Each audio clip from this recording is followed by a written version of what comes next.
যাও যাও যাও চলে যাও চলে যাও ও চলে যাও চলে যাও বেকার থাকো নি যাও চলে যাও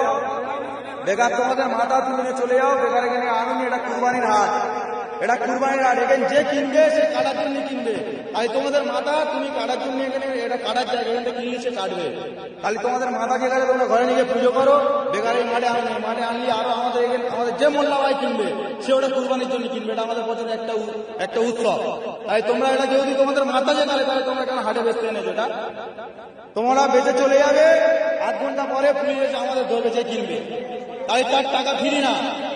আমরা খাবো না কেউ তাও অসুবিধা নেই কিন্তু তোমরা তোমাদের মাল নিয়ে চলে তোমরা হাটে খাবে না নিয়ে চলে যাও যাও ভালো ভালো চলে যাও যাও যাও হ্যাঁ যাও যাও চলে যাও চলে যাও চলে যাও চলে যাও বেকার গ্যাঞ্জাম বাড়াও চলে যাও তোমার দেখা দেখি আরো 10 জন আনবে আমাদের তোমার একার বলতে হচ্ছে আরো 10 জন আরো 10 জন সব বলতে হবে তাহলে এখন কম আছে তুমি চলে গেলে আরো 10 জন জেনে যাবে যেখানে বেশি দিচ্ছে না তাহলে অটোমেটিক কমে যাবে আমাদেরও গ্যাঞ্জাম মুক্ত। ये जो वीडियो अभी आपने देखा एक शख्स के साथ जो अपनी गाय बेचने के लिए बंगाल के किसी बाजार में आया हुआ है और मुसलमान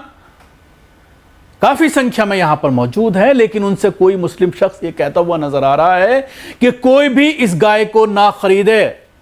यह अपील की जा रही है बाकायदा और यह अपील इसलिए की जा रही है क्योंकि एक अपील की गई थी कोलकाता की जामा मस्जिद के इमाम के जरिए कि पूरे प्रदेश में मुसलमान गाय तो छोड़िए भैंस को भी ना खरीदें और इस अपील का यह असर हुआ कि पूरे बंगाल में गाय और उसकी नस्ल के किसी भी जानवर को नहीं खरीदार मिल रहा है जिसकी वजह से जिस तरह के वीडियो सामने आ रहे हैं पश्चिमी बंगाल की उन मंडियों से जहां पर किसान पूरे साल गाय और भैंसों को इसलिए पालते हैं कि बकरीद के मौके पर उनका सारा कर्जा उतर जाएगा।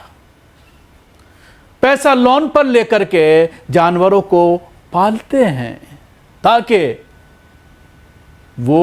अपना कर्जा भी उतार देंगे और कुछ पैसा साल भर के खर्चे के लिए उनके पास बच जाएगा। इसी उम्मीद से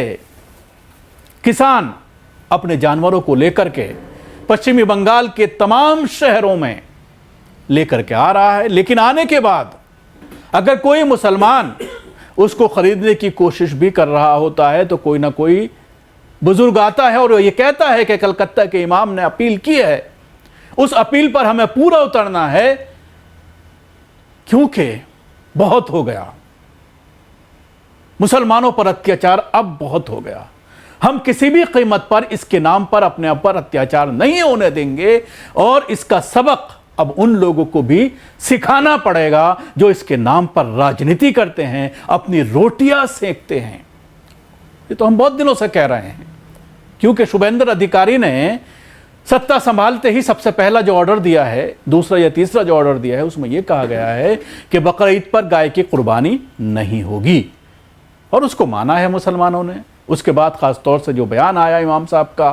कलकत्ता की जामा मस्जिद का तो उसके बाद से तो मुसलमान ने बिल्कुल इसका बॉयकॉट कर दिया है। अब सवाल यह खड़ा होता है कि क्या बकरीद से पहले जो मंडियां हैं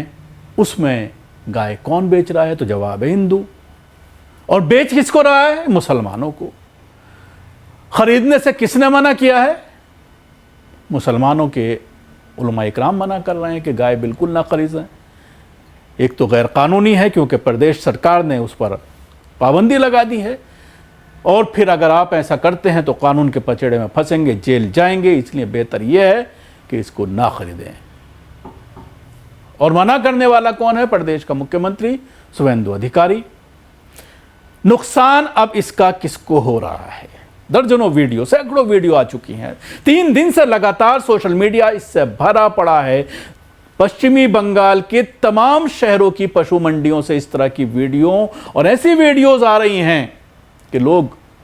जमीन पर लेट करके रो रहे हैं बिलख रहे हैं कि मेरा जानवर खरीद लो 9 लाख रुपये 10 लाख रुपये हमने महाजन से उधार लिए हैं ब्याज पर लिए हैं हम बर्बाद हो जाएंगे।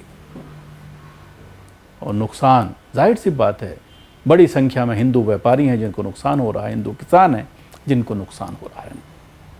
अब सवाल यही है कि वोट भी तो इन्हीं हिंदुओं ने दिया है सरकार बनाने के लिए। इसके लिए जिम्मेदार भी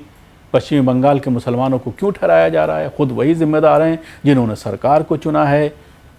और मुसलमानों का भी ऐलान करना कि हम गाय नहीं खरीदेंगे कानून के दायरे में रहकर है। और मुसलमानों ने जब ये ऑर्डर किया है, जब ये ऐलान किया है कि हम किसी भी कीमत पर गाय नहीं खरीदेंगे, तो हिंदू गाय व्यापारी पूरी तरह से संकट में आ गए हैं। और उन्होंने जिस तरह से ऐलान सुना है मुसलमानों के ज़रिए कि पूरी तरह से बहिष्कार किया जाएगा गाय का, हम किसी कीमत पर गाय की कुर्बानी नहीं करेंगे, गाय तो छोड़िए हम भैंस की भी कुर्बानी नहीं करेंगे, जिसके पास इस्तेताअत है वो बकरे की कुर्बानी करेगा, नहीं तो इस बार हम कुर्बानी नहीं करेंगे। इसके बाद पश्चिमी बंगाल में कई जगहों पर हिंदू पशु व्यापारियों और पुलिस के बीच झड़प के भी वीडियो सामने आ रहे हैं, जहां पर बीजेपी की सरकार बनते ही बंगाल मुस्लिम एक्टिव हो गए हैं। अब बाज़ार में हिंदू को गाय और सांड को नहीं बेचने दिया जा रहा है,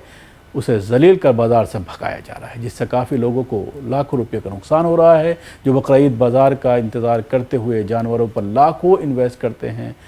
और सालों उनको पालते हैं, इसका बहिष्कार मुस्लिम समाज कर रहा है। और इस वीडियो में आप देख सकते हैं कि जब बहिष्कार किया जा रहा है तो फिर हिंदू व्यापारी जो है वो पुलिस से भिड़ते हुए नजर आ रहे हैं।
अब सवाल यही है कि गाय की राजनीति करने वाली भारतीय जनता पार्टी की अब सरकार बनी है और उनको वोट दिया है इन लोगों ने, तो अब फिर ऐसा रोना पीटना क्यों कर रहे हैं? क्योंकि उन्हीं की सरकार ने ये फैसला किया है। और जब गाय को माता मानते हैं, गाय या उससे उसकी नस्ल के जितने भी वो हैं, चाहे वो बैल की बात करें चाहे बछिया की बात करें, तो जाहिर सी बात है उनको किसी भी कीमत पर कटने के लिए बेचना नहीं चाहिए, चाहे उसमें लाखों रुपए का नुकसान हो। तो अब परेशान किस वजह से हैं, ये एक बड़ा सवाल खड़ा हो रहा है। पश्चिमी बंगाल में इस तरह के दर्जनों वीडियो सामने आ रहे हैं जहां पर बेचने वाले हिंदू व्यापारियों का रो कर बुरा हाल है। काकी ये कहती हुई नजर आ रही है एक वीडियो में, अगर हमारे गोरू यानी गाय नहीं बिकेंगी तो मेरा बेटा मर जाएगा। वहीं दूसरे भी कह रहे हैं कि मरने के सिवा कोई और रास्ता नहीं है, हमने इस कारोबार में लाखों रुपये लगाए हैं, अब किस तरह से हम महाजन का पैसा वापस करेंगे। कुर्बानी नियमों को लेकर एक हिंदू महिला का बयान सोशल मीडिया पर तेजी से वायरल हो रहा है। वीडियो में महिला ने दावा किया है कि नए प्रतिबंधों के बाद मवेशियों का कारोबार लगभग ठप हो गया है। इससे इस व्यवस्था पर निर्भर कई व्यापारी गंभीर आर्थिक संकट में फंस गए हैं। महिला ने आरोप लगाया है कि पहले बड़ी संख्या में मुस्लिम व्यापारी और ग्राहक गाय खरीदते थे, लेकिन नए नियम लागू होने के बाद खरीदारी में भारी गिरावट आ गई है। और वो ये कहती हुई नजर आती हैं कि उनके ऊपर 9 लाख रुपये का कर्ज हो गया है। गरीब हिंदू परिवार आर्थिक संकट में। पश्चिमी बंगाल में मचा मवेशी कारोबारियों में हाहाकार। पश्चिमी बंगाल में इस तरह का नज़ारा अब आम हो गया है, जहां पर मंडियों में ख़रीद फरोख्त पूरी तरह से बंद नज़र आ रही है। ख़ासतौर से गाय और भैंस को ख़रीदने वाला कोई ग्राहक नहीं नज़र आ रहा है। इसकी वजह से मुस्लिम कमाए लोग गाय समेत किसी जानवर को नहीं खरीद रहे हैं। तो आप देख सकते हैं जो ऐलान किया गया है उलमा इकराम के ज़रिए, एएनआई को उन्होंने ये बाइट दी। एएनआई को बाइट देने के बाद उनकी ये बाइट पूरी तरह से वायरल हो गई, क्योंकि कोलकाता की जामा मस्जिद एक बड़ी जामा मस्जिद है और उसके इमाम के किसी भी कौल को लोग मानते हैं। उन्होंने जिस तरह से आम लोगों से अपील की और बड़ा तर्क उन्होंने जो दिया,